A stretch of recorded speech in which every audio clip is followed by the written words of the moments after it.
So thanks again, everybody, for joining us for a second Rook community call. Now that we've switched over to the new branding and everything, it's great to kind of get a fresh start with these. And with as exciting as our first one is, and I'm so pumped to be talking to Glenn here from Bancor. We're going to be letting him talk a little bit about Bancor V3 and their upcoming launch. And then, we can just really get into an AMA with community questions, as well as, I've got some fun stuff I want to talk about with Glenn. But, I guess thanks everybody for joining here. And Glenn, why don't you go on ahead and introduce yourself, and then we can get going. Sure. Name's Glenn. Thanks for having me. Happy to be here. Let's see here. So I've been with Bancor, the actual community, as a community member since I want to say October 2020. This is when we launched our version like 2.1 of the protocol. And then most recently, I want to say within like the past month, I've actually became a full-time contributor in Bancor. So I do a lot of governance, but also work closely with our BD team, our business development team. And yeah, I've been here for about a month now. It's been great. Prior to that, like I sort of was, I have a computer science background. So I was sort of working for a hedge fund, doing what we called a production engineer, essentially.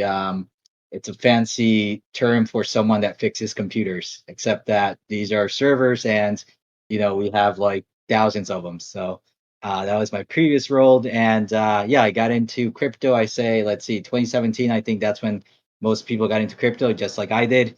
Um, Back then it was, BTC went up to 20K, then it crashed. And then I was like, okay, have to sort of look at this more seriously, cryptocurrencies in general. Prior to that, it was like, okay, this is like magic internet money. So might be not a good investment, right? But after the, 2017, I sort of took it more seriously and then started looking at this space. In 2020, when we had DeFi summer, that was when, Compound launched their governance token. And then, everyone else followed suit, including like other AMMs like Curve, SushiSwap, Uniswap, and then there was Bancor. Bancor sort of caught my attention the most just because they're doing something very unique as opposed to what other AMMs were doing back then. And also because Bancor was like an OG, right? They were around back in 2017. They were the creator of the AMM. And then there's this guy named Finematics. He makes these like cool YouTube videos, right? He made a YouTube video on Bancor version 2, which was using Chainlink oracles to actually balance the weights of the pool, right? So that was essentially what I guess you can say it was what Bancor pilled me. So that's how I sort of started in Bancor, essentially. That's awesome. It's funny, everyone talks about their start. For me, the magic internet money was such a thing. I found out about ETH playing League of Legends with my roommate and his friends, across the country. And, my first thing I bought was crypto kitties. My brother and I bought a bunch of them thinking like, oh, these are the next, big thing. And, why hasn't that happened yet? But, I digress there. But it's really cool, just to hear your background. I actually didn't know that you came from the computer science background. You have such a, solid way of communicating and working, at least with me on kind of the business development side. So, you're just a master of all trades, apparently. Yeah, no, it's great. Like I think my first buy I want to say was BTC because let's see, I think back then I was buying, where did I use? I think it was Kraken for sure. But I got BTC, I bought some ETH as well. And then like I think I was like buying like some of these other like ICO coins, because they were doing like a lot of these ICOs. I think I got burned by one of these. I forgot what it was called, but I was like, I learned my lesson back then, and it's been good since then. So Oh man, you only got burned by one ICO, man. I played that casino a little too hard. I got burned by an ICO, and then it was like, okay, no more ICOs. And then obviously I did do a bunch of like, a bunch of, I guess you might call them shit coins, back in 2020. But luckily, this is like what I call my gambling budget. So it's like it's a small portion of my like budget. Literally, I label it gambling because it's it is what it is. Yeah. And I love it. I love it. All right. Well, why don't we first get into kind of the meat of this and tell us about what you've got coming up and any fun details you can get into. Perfect. So Bancor 3, right? So Bancor 3 is our new release. We're planning on going live next week on the 11th. Right now we have an open beta. It's been a beta for the past 3 weeks or so. And essentially, Bancor 3 is what version 2.1 of our protocol was supposed to be. So when we released version 2.1, which is what's live right now, right, this was very much like a proof of concept for us, and we were trying to like test a lot of the assumptions that we have made, right? So Bancor 2.1 has a lot of, I would say, a lot of limits in place that has sort of prevented us from growing to what the full extent of the protocol should be. And Bancor 3 is sort of like, I guess for all intents and purposes, is like our ultimate form, right? Like if you guys are Dragon Ball Z fans, uh, there's this meme about, this isn't even my ultimate form, right? This is what Bancor 3 is like supposed to be for us. So essentially, we can talk about some of these things, right? So right now in Bancor like 2.1, right? If you are like, let's say, someone that holds BNT, right? You're a BNT holder. Essentially, you have to sort of like pick which pool you're gonna deposit your BNT into, right? So you're providing liquidity, single-sided, right? You got to pick which pool you're gonna be providing your BNT into, and we have like a bunch of pools, right? Some pools are more profitable than others in terms of APR just because they're more popular, right? So it tends to be like a friction point because like our users sort of have to like pick and choose and sometimes move from one pool to the other, right? So in Bancor 3, what we sort of have done is that we have this concept of what we call an Omnipool, meaning that every single token is now paired with the BNT Omnipool, and the user or our BNT holders, they no longer have to decide where they're actually going to stake their BNT into, right? They can just stake it into the Omnipool, right? And then since all of the tokens in Bancor are paired with BNT, right, they get swap fee revenue from any trade that occurs. So that's like one of like the friction points that we fix in Bancor 3. And in Bancor 2.1, this was like sort of like a tedious thing for users to have to like choose which pools. Um, some other stuff. I know I mentioned like single-sided liquidity or single-sided staking. I'll talk a little bit about what that is. Unlike other, I guess, AMMs, right, like SushiSwap or Uniswap or even Balancer, right, you typically provide liquidity in two assets, right? ETH, which is typically the base asset in most of the pools, and then your token, right? In Bancor, what we've done is we've essentially gotten rid of this requirement so that you can be long on your asset, right, without having to sell half of it in order to LP, right? And how we do that is when you stake with us, right, we actually match you on the other side with BNT. So essentially, you stake your token, we add BNT on the other side, and essentially this goes into the pool, right? And that's how you get your 50-50 liquidity position, right? So this is what we call single-sided staking, and essentially what ends up happening after we pair your tokens with BNT. Anytime there's a trade in the pool, we split the fees evenly down the middle, right? Just because the protocol is putting up half the liquidity and you as a liquidity provider are putting the second half, right? We think that it's a fair thing to do, right? We're just splitting it 50-50. So that's what we call single-sided staking. We will still have single-sided staking in Bancor 3. That still hasn't gone away, so that's still there. We also have something which we are known for. It's in permanent loss protection.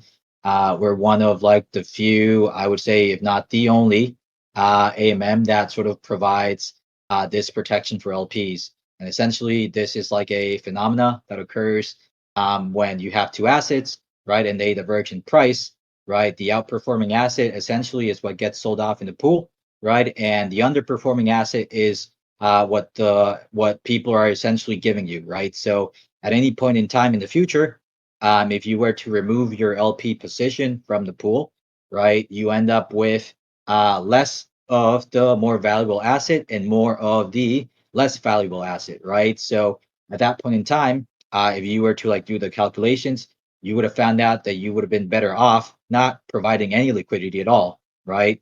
So this is what we call impermanent loss. And from our end, what we tend to do is we cover you for any impermanent loss that you suffer while you LP on Bancor. Now, on 2.1, we do have this requirement where you have to be 100 days in the pool to build up 100% impermanent loss protection.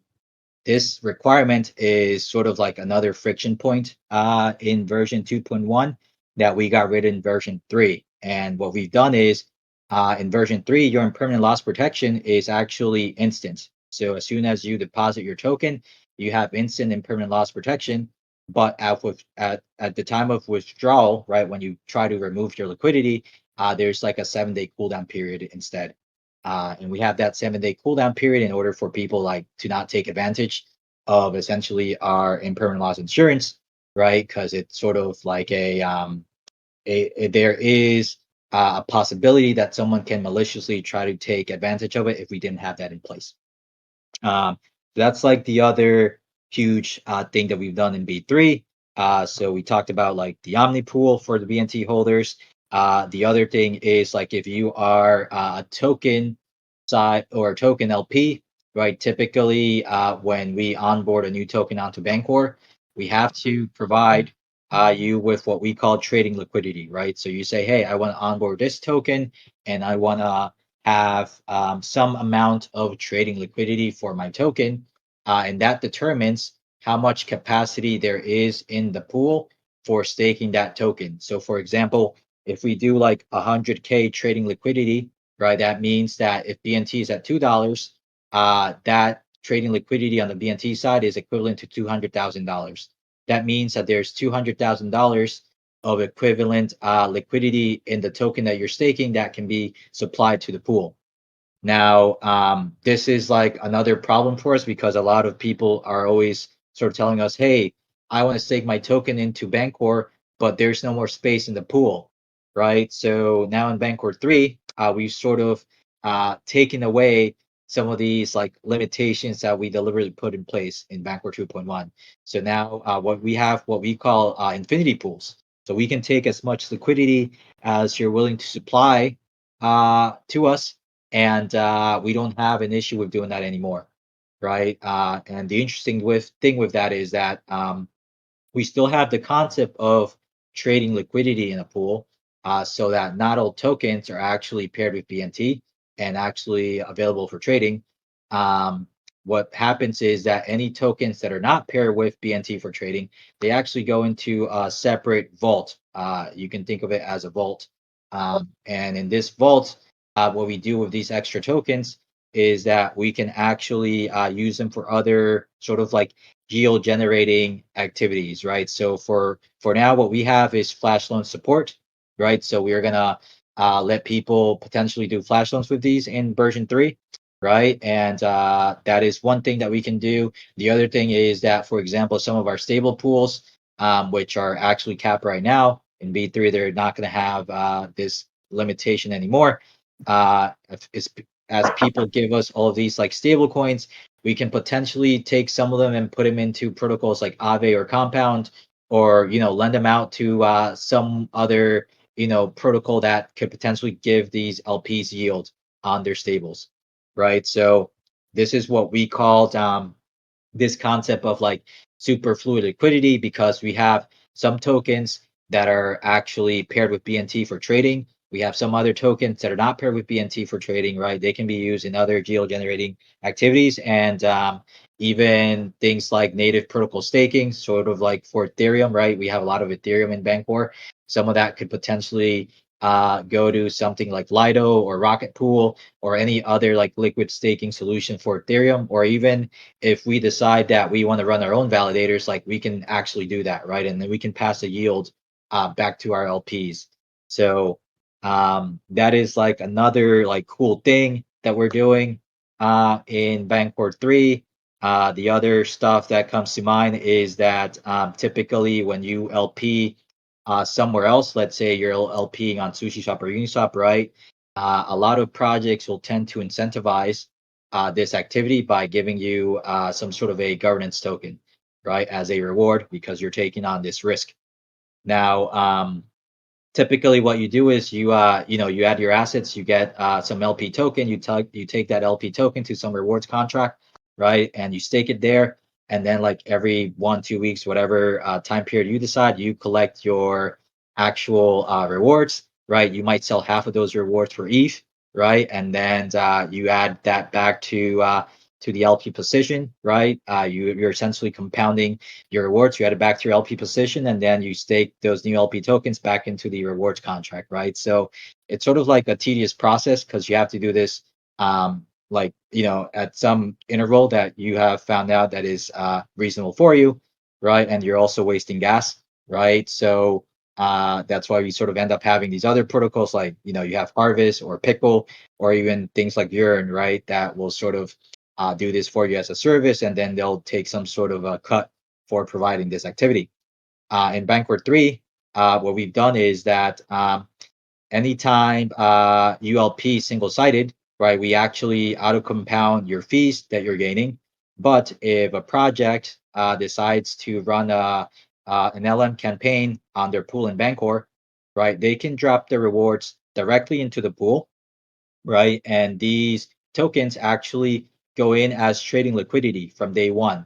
So it's not like they're separate. They're actually there to support the liquidity for your token. And over time, these tokens are essentially given away to your LPs as rewards, right? So your LPs are getting these tokens as rewards automatically, and they're getting auto compounded in addition to the fees that are also getting auto compounded in the pool. So in this way, you're not actually spending any time or wasting any gas fees. You're not wasting money on gas fees for auto compounding. We do this for you automatically. And this also is good for projects because they don't have that constant selling pressure, right? Because as LPs are selling half of their rewards so that they can add it back to their LP position, right? This is like constant selling pressure on your token, which is no good, right? It leads to like this death spiral. And the cool thing is that all the rewards that you're giving us are essentially there as trading liquidity for your token. So it supports healthy markets so that people can easily buy and sell your tokens without like experiencing high price impact. So that's the other thing. So we have dual side rewards. We have auto compounding fees plus rewards, lower gas fees, right? So some of the things that version 2.1, it's sort of like a lot of people tell us that, hey, Bancor is very expensive. And that's true because we have to essentially keep track of like every position or every deposit that you make because we need to figure out, okay, how much insurance have you collected so far, right? So if you're 50 days into this position, you're allowed to get 50% in permanent loss protection, right? So this is like a gas intensive activity to keep track of for every single position that an LP has to for every single position that an LP has deposited into Bancor, right? In version 3, we have sort of gotten rid of how we do impermanent loss protection, right? So we do the 7-day cooldown period instead. So now our LPs are sort of getting an LP token for every for the deposit that they're making. We don't need to actually keep track of the state of your position. So everything becomes a lot less expensive, and it's essentially cheaper to interact with the protocol, and it's affordable for everyone. So that's the other cool thing. I did mention that we are getting LP tokens. Our LP tokens are unique in the sense that they're all single-sided, right? They're IL protected. They're denominated entirely in the token that you deposited, and this means that literally the value of your token or of this LP token that we provide, because it's denominated entirely in token, it only goes up in terms of the token value, right? So we call this an up only token because it's auto compounding your fees plus your rewards if there's any in the pool. And that means that it's only going to go up in terms of actual value that it can unlock in the future, right? At some point in the future, you might have deposited 100 Rook. When you come back, a year later, that LP token that you got, we call it BN. We prefix our tokens with BN for Bancor Network. So you got BN Rook as your receipt, right? You come back, you hand us your BN Rook. We give you back your original deposit, which is the 100 Rook that you put in there, plus any fees and rewards that you've earned in that 1 year time period. So those are our LP tokens. And sorry about that, someone's mowing the lawn. Yeah, those are LP tokens for us. Let's see, did I miss anything major? Oh, one other thing is we actually, for projects that are running rewards in their pools in Bancor, they can actually decide how they're going to distribute those rewards. So we actually have two models now that we can sort of provide to people. They can distribute the rewards linearly over time. So let's say every like Ethereum, every block, right? You can distribute, let's say, one token as a rewards to your LP, and you might want to do this for like 2 or 3 years. And we can certainly do that for you. We also have this other model where we call it, it's sort of like an exponential decay, which is what we're doing for our rewards on the BNT side, right? Essentially, we have modeled this after like the Bitcoin model on our side, like the Bitcoin decay. And roughly for us, it's every 2 years, our rewards, they cut in half. So we start with rewards, high rewards at the beginning. Every 2 years, they get cut in half. And for our rewards, roughly in 50 years, there's not going to be any more rewards left. So we also give this capability to any project, right, that want to do this like exponential decay. So they can start with, let's say, some high APR for their rewards, and then maybe they want to make these rewards last for 100 years, 200 years, 300 years, whatever they want.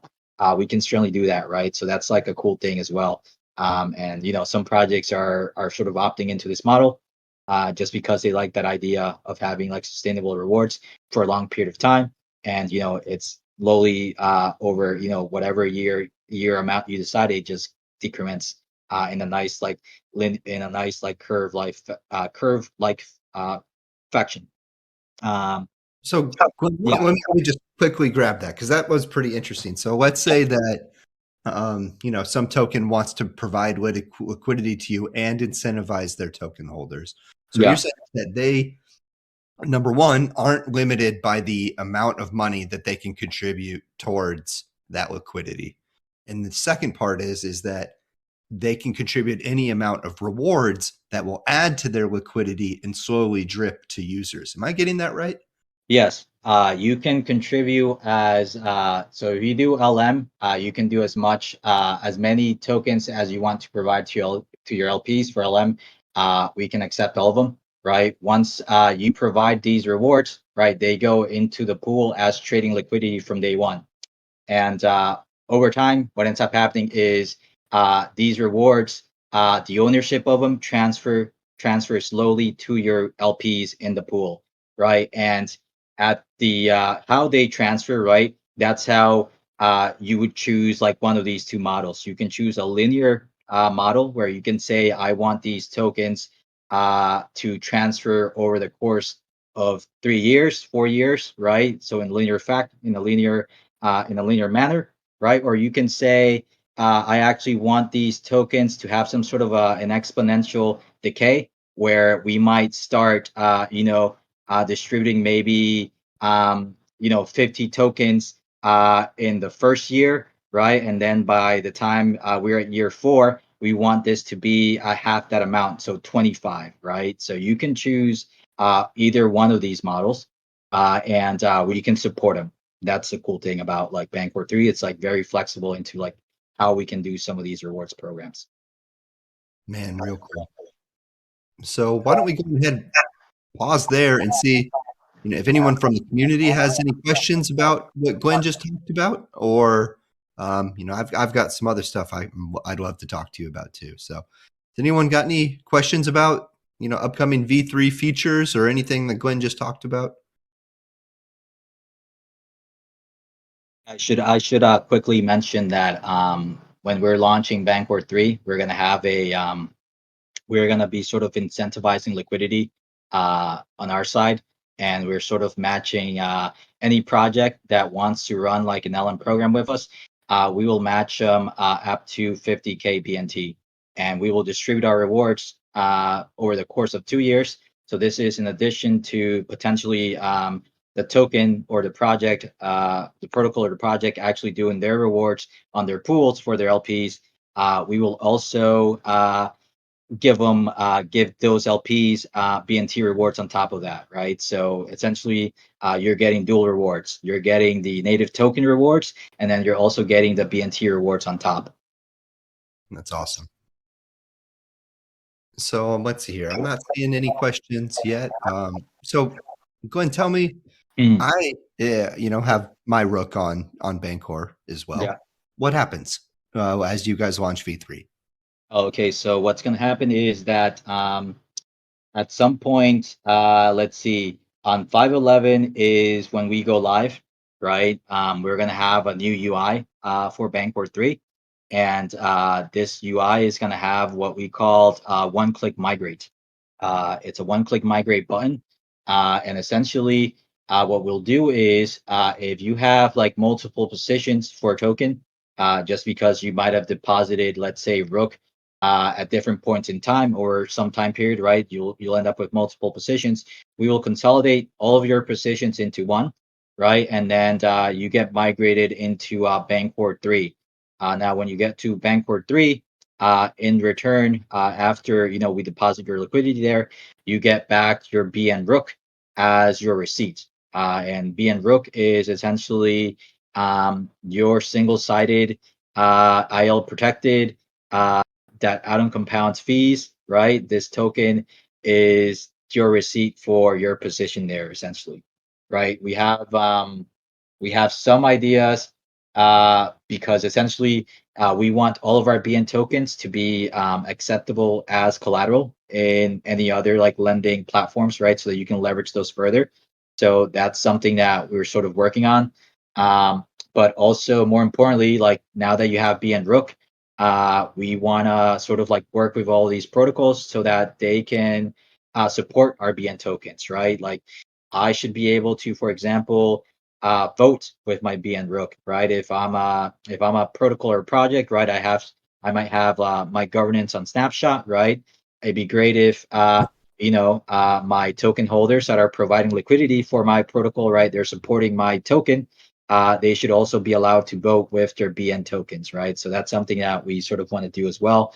Um, and there's other use cases, right? Some projects might have like native staking for their tokens, right? So it's sort of like as a user or as someone that has a stake in that protocol, you might now be forced to choose whether you're going to provide liquidity on Bancor, right, or you're going to stake it natively in the protocol, right? So that's sort of something that we also want to try to work with other protocols because ideally we want users to have both, right? We don't want users to have to make this decision, right? So then we can sort of work with these protocols. Either they can potentially support RBN token, that's an option, or we can take some of the liquidity like that we have in the Rook pool, right? Because I was mentioning that maybe not all of it is actually going to be used for trading. There might be some portion that is used for other yield generating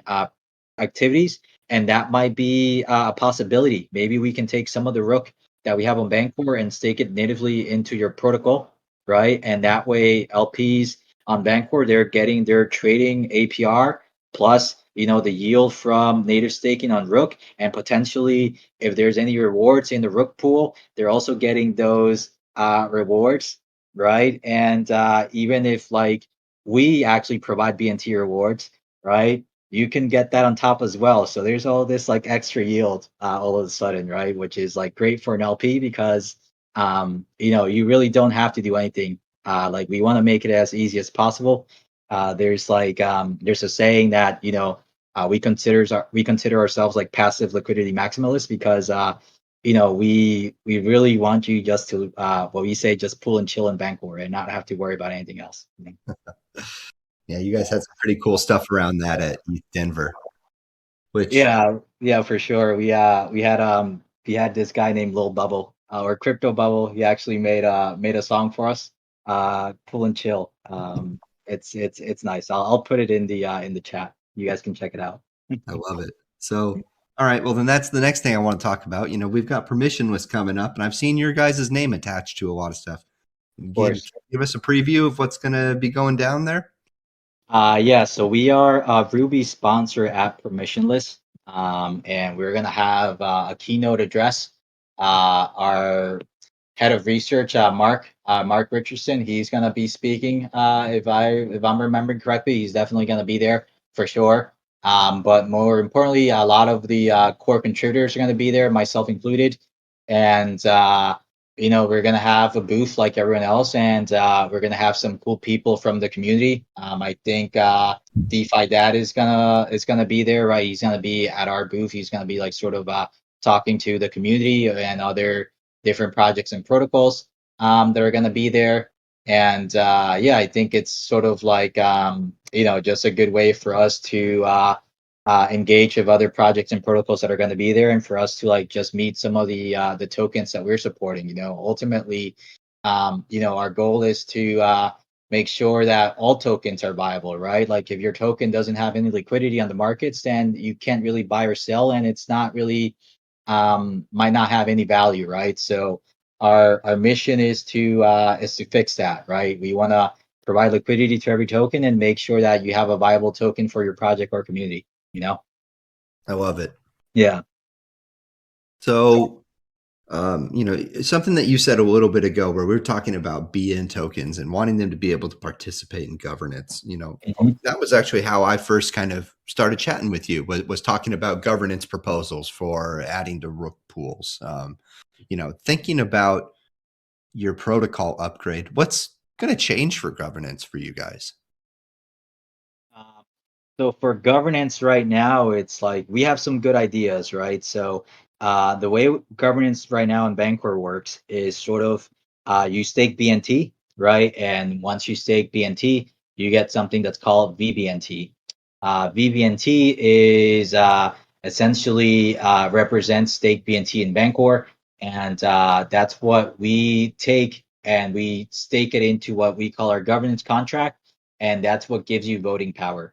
Now, we also have in Bancor, we have this thing called we have the VBNT BNT pool, right? So our users also have this dilemma where they can stake their VBNT in the BNT VBNT pool and actually earn yield on that VBNT, or they actually have to choose and stake this in governance and participate in governance, right?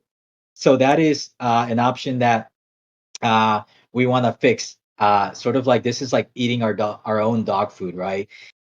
When people provide liquidity into the BNT pool, right? They're gonna get VBNT as an LP token, right? So we want to make it so that the LP token that they're getting, right, can also be staked into our governance contract, right? So that people can then essentially provide liquidity and also participate in governance at the same time, right? So sort of like what we're trying to push on other communities and projects, right? So that their LPs are actually supporting liquidity for their token. We want to be able to do the same in Bancor for our governance token. We want to make it so that it's something that users can provide liquidity with and vote at the same time, right? So that is like one of the things that we're gonna potentially do. I'm pretty sure it's something that we're doing. It just needs to we just got to do like some tweaks on our end. But it's definitely something that I have personally brought up to some of the research folks on our side, so that we can implement this, right? Because it's something that I personally and others would like to do, right? We want to sort of provide liquidity with this token so that we're supporting healthy markets with it, and also we want to be contributors in some of the governance proposals. Awesome. So tell me, because the way I'm familiar with your guys' proposals, was that, folks, request LM rewards that they used to request to get pool set up. What level of kind of permissionlessness are you bringing to pools with V3? No, I see what you're saying, right? So yeah, like I mean like our DAO, it's like I would say like most DAOs, right? The way it works is that we have discourse. You sort of bring up your proposal there. We have typically it's a 2 or 3 day period before it goes up on snapshot, right? As long as you have 25K BBNT, you can actually put this proposal on snapshot. If you don't have that, we typically do that for you as well. Someone from the community will always put up proposals on your behalf, and people can vote on it, right? So the proposals that the DAO actually um, has to like the majority of proposals that the DAO has to like decide and vote on are typically the onboarding proposals, or what we call whitelisting, when we bring up a new token. And this is sort of like important for us because we're essentially providing liquidity for a token, right? We are um, investing together with an LP when they add liquidity into a pool, right? So the risk here is if someone, let's say, creates a malicious token, right? And we are providing liquidity for that token, they can potentially rug the token, or they can potentially rug the liquidity that we're giving them, right? So that's why we have this process of onboarding a token where we have to make sure that you meet certain criteria from our end, right? And typically, most projects are as long as they have like a standard ERC 20 contract, this is okay for us, right? Sometimes some projects have certain powers in place that makes it hard for us to actually list them, because we are sort of afraid that they might be able to potentially, let's say, mint an infinite amount of their tokens, and then they can just sell it to the Bancor pool, and then they can drain the BNT liquidity that we're providing, right? So that's something that we have to look out for every time we sort of onboard a new token. The other types of proposals that you see is adding more liquidity, right? Trading liquidity. We typically start with a small amount, and then we sort of work with projects to give them more liquidity over time, right? Sometimes projects will tell us, hey, like 200K BNT or 300K is enough for now. But then later they're like, hey, we need more. We want to have more liquidity on the markets to support, larger buy and sell orders, right? Without experiencing high price impact. And that's something that we certainly can work with projects to actually provide that trading liquidity. The other stuff is that we've been doing a lot recently is we've been like looking at the fees that we have set on pools, right? A lot of the times we find that Bancor is actually the place that has the deepest liquidity for a lot of these tokens, right? And when we have such a large moat, we found that we can actually start charge a larger fee for anyone that's trading in our pools. And what this means is that essentially, if you're an LP, you are gonna be more profitable, right? You're gonna get more trading fees, and that's better ROI for you overall, right? So that's something that we've been doing a lot lately. We actually have someone that is we hire like a data scientist to start looking at a lot of this data. We also hire someone that's doing like machine learning for us, and eventually the goal is that we want to get to a point where a lot of this is sort of like automated, right? Let's say your token right now, something happened, and your token is actually selling like hot bread or something, right? And what we want to do when that happens, right, we want to sort of maybe bump up the fees while your token is in high demand, right? And that way LPs are more profitable, and then let's say when that activity subsides, we can lower down the fees again, right? So it's sort of like a dynamic fee schedule based on how much volume is going through that pool. So that's like one of the things that eventually we want to be at that stage. Obviously, right now we're sort of starting off. We're collecting a lot of data. We're creating, we're gonna do some cool stuff with some dashboards. But eventually, that's where we want to go. For sure. Let me quickly pause. Does anybody have any questions here? This is still an AMA instead of a DeetsMA. So, Yeah. so happy to have anybody come up on stage and ask any questions for anything they've just heard. if from kind of, I would say, anecdotal kind of evidence that I've heard, talking about liquidity and where kind of trades get routed by AMMs. Right. How do you think that will be affected by your guys' dynamic fee schedule, or even just with your kind of Omnipool? How much more effective do you think that will be for AMMs to start routing more volume through Bancor? Yeah, I think it's definitely gonna be better for sure. So right now, what we have, it's because we pair BNT with every token. So let's say you're coming in through ETH, right? You're using ETH to buy like Rook, right? So what ends up happening in 2.1 is it's a dual hop or double hop trade, right? ETH gets swapped to BNT, and then BNT gets swapped into Rook. In Bancor 3, right? We've sort of like virtualized this internally, where it's a single hop swap, right? So even though you have two assets, right, and you have BNT in the middle, right, it's still like a single hop internally. So the cost to swap is essentially a little bit cheaper at that point in time in B3. So that's like a way for us to make it cheaper for people to swap in Bancor and therefore potentially large route more trades in our direction.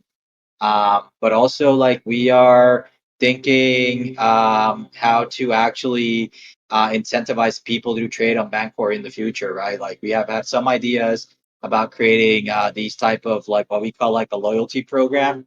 Let's say you might be like a BNT holder that's staking on Bancor, right? We might want to encourage you to swap on our end directly, right? As opposed to using maybe like an aggregator or something like this, right? Instead, we want to incentivize you to swap directly on Bancor. So we have some ideas as to how to make that that activity, how to like incentivize that activity essentially. Very interesting. Yeah. So, Matt, good. I'm glad. You got a question here, Matt? Yeah. Hey there. Just a quick question. What is just the biggest blocker that's really kind of preventing you guys from your, I would say, true final form? I know you said this is getting you guys closer to your Super Saiyan form, but what are the main blockers or just hurdles that you guys need to cross before you guys get where you want to go? Maybe that's as a community, as a protocol, maybe just in general. Sure, sure. So we have so Bancor 3 is actually a three-phase release. We have the first phase release coming up, right? We have it this phase is sort of like essentially what has Bancor 3 was actually rewritten entirely from scratch. Bancor 2.1 was carrying a lot of baggage from before. So B3 is a complete rewrite from scratch. And that took us a year to get here, right? Now that we have this architecture in place, there's a lot of cool things that we can do. Like, for example, the type of bonding curve that we're using, right? This is your standard XY equals K, right? But we can also support like more exotic bonding curves if you want to for a pool, right? So you might have something for, let's say, two assets that are, very like each other, like stable coins, right? We might want to have a different bonding curve for it, right? So Bancor 3 can actually support that, right? um that is like a cool thing that we can do. We have like other sort of ideas as to like how we can be more capital efficient with the liquidity that we have, right? So these are planned for like the next phases of Bancor, right? But like our biggest hurdles have been that we literally had to rewrite this from scratch. And now we're at a point in time where we have this new protocol. We have like the core functionality that we plan to have in phase one, but the next phases are essentially what I'm personally more excited for. Even though like phase one is cool, like the next two phases are essentially like I think it's what's going to essentially propel us to like a whole nother level. Awesome. Let's hear. Well, we got a text question here in here from Starfire talking about understanding V3 allows for pools of stake tokens. For example, our token X Rook BNT pool instead of a Rook BNT pool. Is that correct? So you have X Rook. How do you get X Rook? You stake Rook in you stake in the Yeah, protocol. you stake Rook natively here, and you get proportional share back of X Rook, of that pool. So Yeah, so depending on how much has been either kind of withdrawn or added, or how many rewards are available, that that kind of states your X Rook balance that you'll get. But yeah, it is claimable for Rook, as you. sure. Yeah, we have. I think this is similar to like Sushi X Sushi. We have both listed, right? So Rook X Rook. We just have to onboard X Rook. And then you can take your X Rook that you get by staking natively, right? You can also stake that on Bancor. So I don't see why that couldn't be done as long as X Rook is sort of like an ERC20 token, right? And it meets our guidelines. We have like this questionnaire that we sort of like have people check just to make sure that it takes less than 5 minutes to fill out, but it's a way for us to like filter out a token that we might not support. And like the guidelines that we follow is similar to what like something like Coinbase would do. So if you are essentially like on Bancor, you can potentially just list on Coinbase without any issues, right? So yeah, like I don't see why we couldn't do Xrook in the future. Interesting. So, looking at, BNT, VB, and, kind of your guys's, BN tokens that you'll be issuing. Yeah. You mentioned that, there's multiple strategies that you're going after, which, one of them was, getting those tokens staked natively as well on protocols. Are you going after like every piece of the pie in every direction there, or is there like an initial focus, like, okay, we want just to have BN tokens at least be eligible for governance, but kind of what's that look like for you guys? Yeah, I think governance is definitely like one of the first use cases that we want to do, and it's easy, right? Like we just have to build, like most projects are using snapshots, so we just have to like build a snapshot strategy that supports our BN token. So it's something that they can query the BN token and then figure out like what underlying proportion of the token it represents essentially, right? Because it's BN tokens are yield bearing tokens for all intents and purposes, right? They don't compound your fees plus rewards. So you need to figure out like what amount of tokens you're entitled to with one BN token. So that's one strategy that we have. The other one is obviously leverage, right? We want to be able to have people leverage their BN tokens in other platform, and this might be something like an Aave or Compound, or something like a Fuse pool, right? Like we might have our own like dedicated lending borrowing markets. That's definitely something that we are looking at.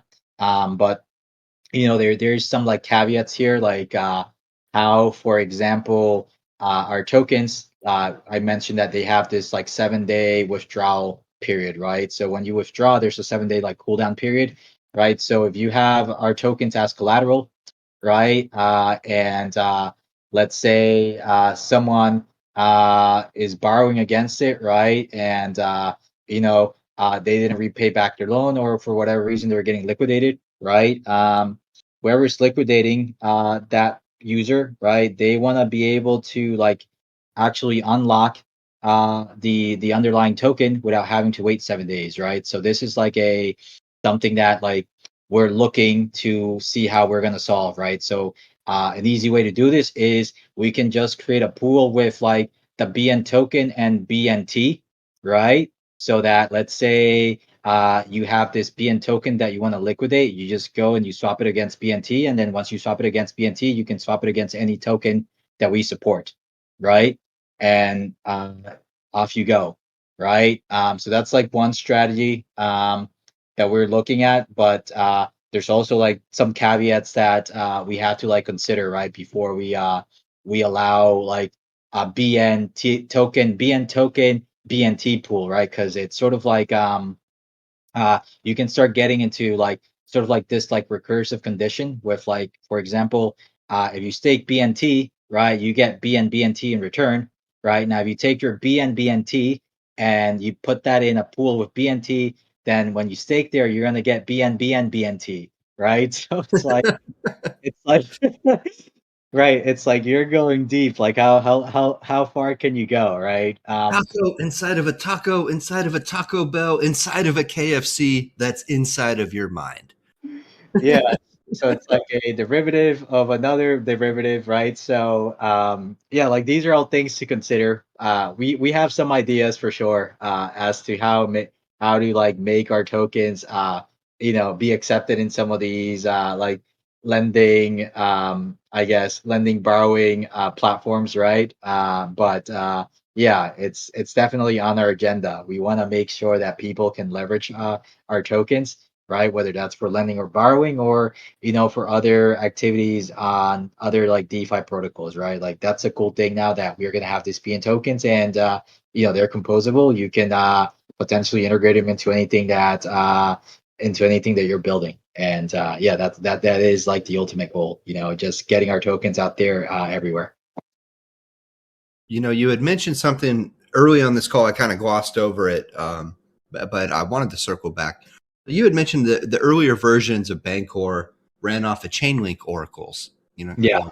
What's is that still the status quo, or how do you guys call for price and say how do you price out then a BN token or anything like that?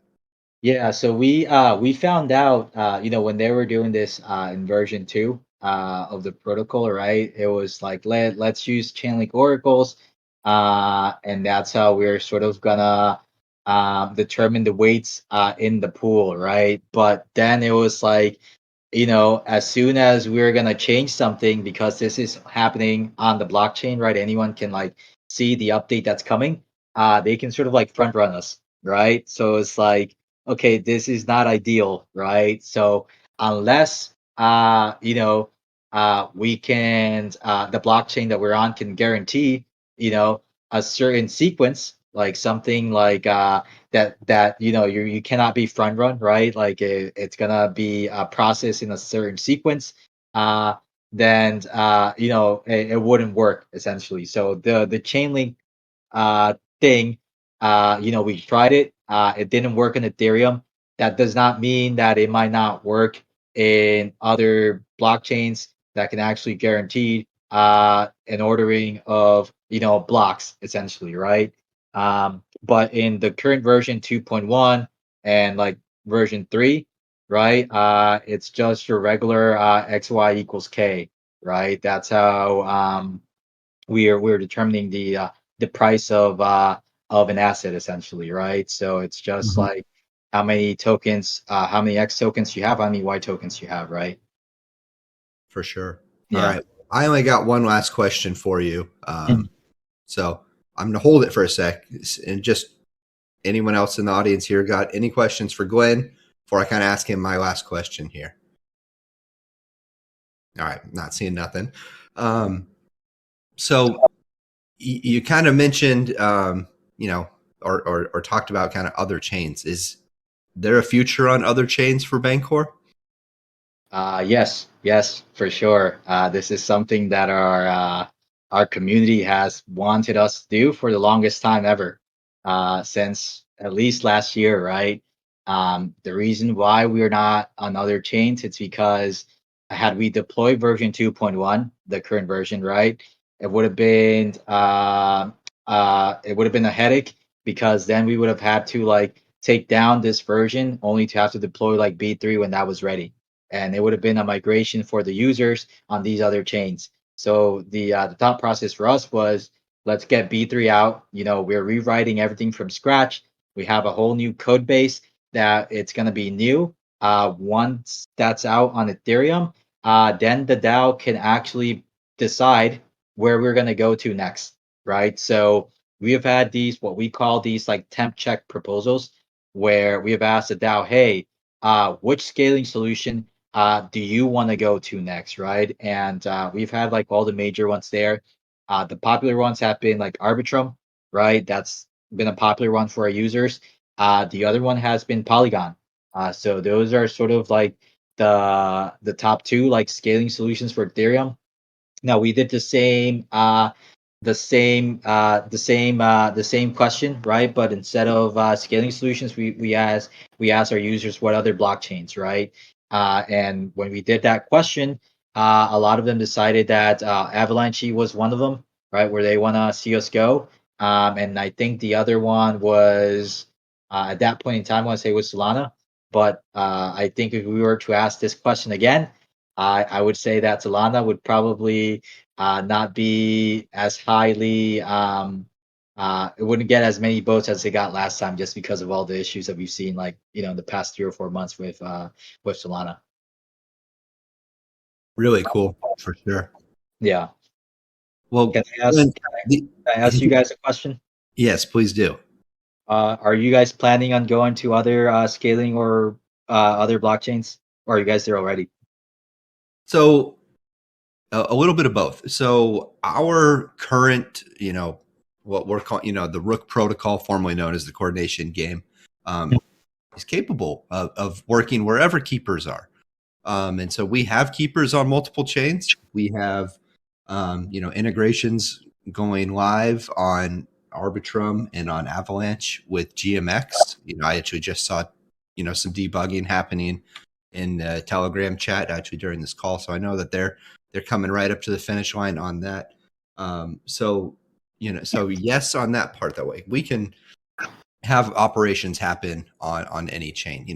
So the other flip side of that is our trade app in our limit orders going multi-chain. I would say that that's not going to be the first priority we have in terms of upcoming development. It's definitely being considered and looked at. But we have some really exciting stuff that we have in the pipeline that we want to ship first. And so I think some of that alpha has been kind of talked about around here, where we have upgraded swaps that we're looking at, and our transaction relay product. So really kind of exciting stuff coming. Oh, that's cool. No, like I think something definitely for us to look into. I know we already integrate your limit orders, but like I'm not sure. Are you guys planning on doing something like MEB protection? Like I know we like some of our users we used to integrate with something called I want to say it was Eden Network, where they sort of were protecting some of the trades that were happening through some of our contracts. I don't think that's happening anymore, but that would be like a cool integration, something like this. I think that is definitely within the realm of possibility, and we can always bring that back up in our Telegram chat. I'm pretty sure I saw Tiago talk about some stuff as well recently. So Cool, for sure. No, I'm excited. Definitely. I typically use Flashbots personally, but if this was like integrated, that'd be great. Not every user is like tech savvy as we are, so we got to make this easy for everyone so that they're not getting taken advantage of and stuff. I hear you. All right. Well, Glenn, we just hit perfectly on the hour, and for me, I like to hit a good piece of Kyle Bingo, telling people that they can have a minute back. Well, looks like they don't get that anymore. But thank you so much for coming on this call, talking about stuff. I'm so pumped to see you guys realize your vision here next week, and obviously testing out that migration feature and seeing the liquidity that you guys will be driving and the volume. I'm really excited for you guys. So just big congratulations to you, and can't wait to, let's say, grab a beer with you out in Palm Beach as well if you're going to be there. Yeah, awesome. You guys, so you're gonna be at permissionless, I take it. Yeah, we have a few of us going out there. Awesome, cool. Yeah, we'll keep in touch. We're planning on some stuff, so maybe you guys can come through. Awesome. Well, hey, you have a great rest of your afternoon. Thanks again, and good luck with everything with the launch. Perfect. Thanks, man. Bye now. All right. Well, hey, everybody, just a little bit of last housekeeping before we shut down today. We got town hall tomorrow, same start time, 3 p.m. Eastern time. So yeah, feel free to stop by over there tomorrow as well. And thanks again for joining us today. Love having Glenn on, and the Bancor folks have been great partners with us. So, thanks everybody for joining. We're going to go ahead and sign off, and hope you all have a great rest of your day. Thanks for coming.